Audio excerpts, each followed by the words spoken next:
Ronaldo and his work. But just by the way, again, I don't want to give Ronaldo a free pass either, because everyone's giving him praise for the performance against us, rightly so.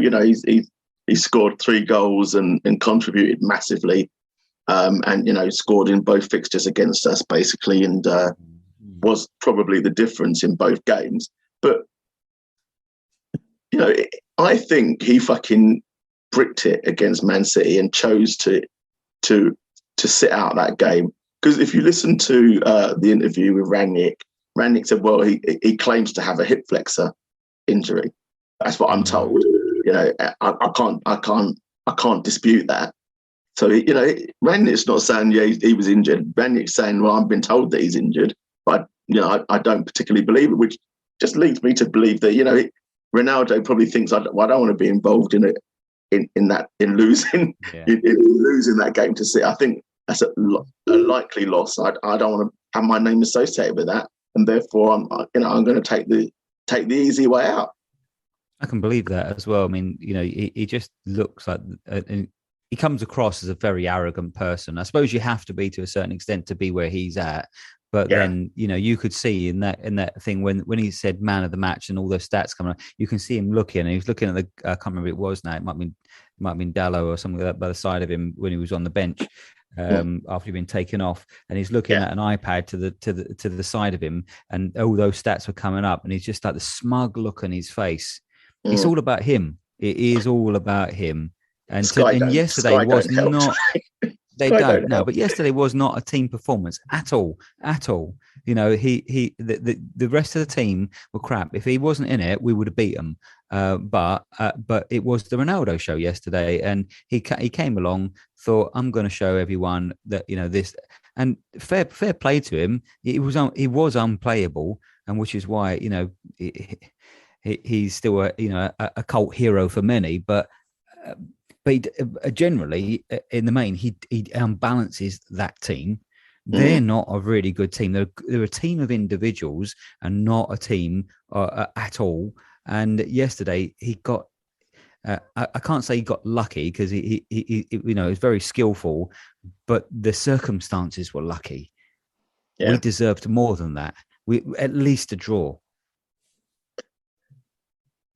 We deserved at least a draw, but if you defend like we did, you get what you deserve.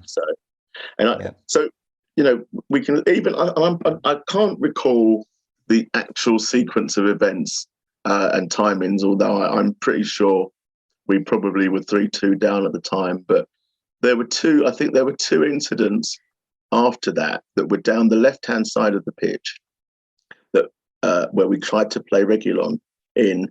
And I think there was one time where he was outside. It might have been outside the box. He was quite wide towards the box, and rather than trying to whip the ball across, he tried to get. He threw himself down trying to get a free kick or something like that, and got nothing out of it. And then there was a second time when he was in the box, and the ball has come, and he just needed to just play it square, and Kane would have had potentially a tap in, and again, rather than doing that, he threw himself down. And I just going back to your comment about him earlier, and just being kind of a bit thinking that he could probably do better and do more. I think in those instances where actually he could elevate his contribution to the team and his performance to the team, I think it's that mentality, because he's done it a lot of times, that he's thrown himself to the ground in situations, in scenarios where actually his pace with the ball would probably take him away from the opposition defender if he had the ball under his control, that he's tried to con decision out of the referee and has not got it, and we've ultimately lost turned over possession. But I was furious, certainly for the one in the box where he threw himself down rather than attempting to play the ball across, because we might have got a corner, or better still, we might have got a goal out of that. Yeah, it comes down to game nous, doesn't it? Really, when is the right time to do that? Either it's to waste time because you need to see a game out, or it's because there's genuinely a good chance that that call could go your team's way. If it's because you're just not really you've not thought the game through, and you haven't seen the easier pass on, which is to Kane, etc., to score a goal, then that's bad game management. But he's not the only one. I mean, there's a lot of too many poor decisions overall are made by our players, and that's why we are where we are. I'm afraid I don't know where we'll finish at the moment. Anywhere from probably 5th to 8th, which is about where we should be. And I think was it you, Lee, that said that if it looks like we're going to finish in the Conference League places, that we need to throw a few games, because it'd be better to be outside of Europe than in Conference League. And I think, to agree with that. I think the season that Conte came in and won the Premier League, and I'm not saying for any moment now that he will win the Premier League with us, but the season that he won the Premier League with Chelsea, they were out of Europe. They didn't have a Europe. They weren't in Europe that season, so they had effectively, 3 week, full weeks to work on, tactics. And we know that in the main, generally, we've achieved better results after him having a full week with the players to work on stuff. So, that might be a benefit to us, as long as we can get the players, and that circles back, I think, to the comment that you made earlier. If we can get the players to match, the requirements. Yeah, lots of ifs and buts, but it's a cagey game, isn't it? Because we're in the mix for a few things at the moment. It's still, okay, top 4. Let's just say it's gone. But if a few teams slip up, then you got a sniff. It's not going to happen. But the trouble is, then do we give up on that or not? Or, could we get 5th and maybe the Europa? Okay, we'll take that. But then you mess it up on the last day and you end up 7th, and then you've got the conference. It's just like, if you're within a game or two and you think, at the moment, this could end up with a conference here. You're as well fucking chucking it in and just, it will. And as you say, really rebuilding for the next season, having a clean week every week or most weeks until other cup games, and have a chance to practice things between the games. Because if you're not going to be in at least the Europa League proper, then this other thing is just as we've seen already, it's an absolute farce. It's just not worth anyone's time. Nobody can get themselves up for the damn thing. Yeah. No, I think you're right. I can't remember what I was about to say. So I can't remember what I was going to say. So, you're talking about, if other teams have to slip up, and not one other team around us has slipped up today. I think we're the only one that's really slipped up this weekend in terms of getting the results that we needed to get. So it's been a shit weekend for results for us. Weekend.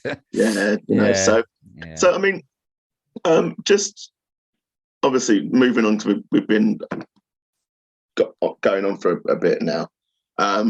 There's a couple of things to talk about. So the first thing, obviously, just talking about other teams. You got the Chelsea situation. There were a lot of Spurs fans, quite rightly, kind of glorifying in the whole prospect of the misery of their situation. But in reality, do you think that they're going to sort of fall back into obscurity? And do you think that the government, by the sounds of it, I don't think, the mood music coming from the government is that they're not going to allow that to happen. Although I don't see why Chelsea should be treated any differently to any other team that has, that's fallen foul of the rules. But I just can't see it happening. They even managed to still play with a kit with 3 on the sponsorship, even though 3 had withdrawn their sponsorship today. As much as we'd all like to see that horrible club's demise, and as much as many people, not just us as a fan base, lots of people across the country, there's a lot of, Schadenfreude going on, where people are just laughing at them because of what they've done over the years. It's not just that they bought the way. It's, there's so much to dislike about that club and him and how he got his money and etc.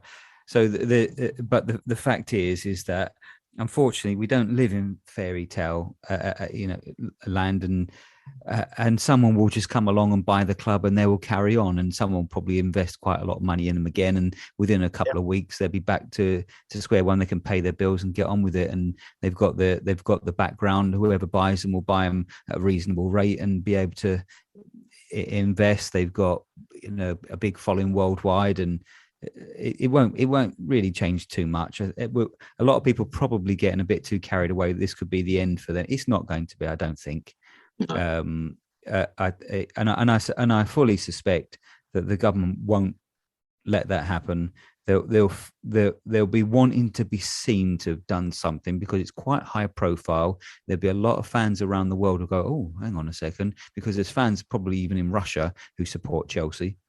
Yeah. And, and will have heard most likely about this situation. So they want all that to filter through, but ultimately that they don't want on their watch the collapse of a Premier League team. So I think what will probably happen is they'll be given that, and the other dispensation, because that's just how they work. And I know I don't really want an answer to this, to be honest, because I do want to discuss another point. But as you say, they don't want the collapse of a Premier League team, and I know maybe their scenario is the reason for their issue is different, for example, to a Bury or a Macclesfield or whatever. But why should the government not want the collapse of a Premier League team or Derby as well? Just because they're a Premier League team, like they're allowed, they'd quite happily allow the Berries of this world, the Macclesfield of this world, the Derbys of this world to go under, and all of those. Can be controversial. Well, let me just finish. Sorry, go on. Let me just finish. But because all of those are as a result of, of ownership issues that have been that have passed have owners that have passed the fit and proper test. So whether they've mismanaged it or whatever the scenario, they've all passed the test and have been allowed to take over their clubs. But go on, be controversial. I'm going to be controversial here, but my conspiracy theory is that a lot of Tories are Chelsea fans, or from sort of Chelsea and Knightsbridge area and all that kind of thing. Not controversial at all. I was watching Newsnight the other night, and they had David Miller on there talking about big it. Chelsea fan. Yeah. Why are they asking David Miller's opinion? And also a number of them are bloody right-wing racist so-and-sos anyway. So, So cut that. I knew I should have just, when I was about to jump in, I knew I should have jumped in and not allowed you just to carry on unabated. But so the reason, so the point about the Chelsea thing obviously was because, obviously it's in the news, and Conte got asked about that and said that, he had a love of his time there because he'd won trophies there, but he also loved all of the clubs, all of his previous clubs that he's been at.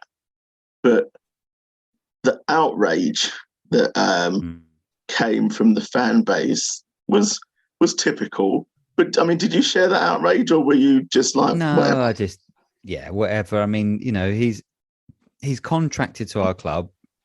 And if he's saying by proxy then that he also loves being at our club and one day will love our club as well, then that's the way it is. Pochettino's done the same. He said, I love Southampton and I love Spurs. And, at the moment, he's also had a shared love for PSG, but he's still talking about Spurs fondly. Being his club. And and in his people are not. club. So And people are not happy. People are happy at that. The same people that are moaning about Conte are going, "Oh, fucking love Poch. Just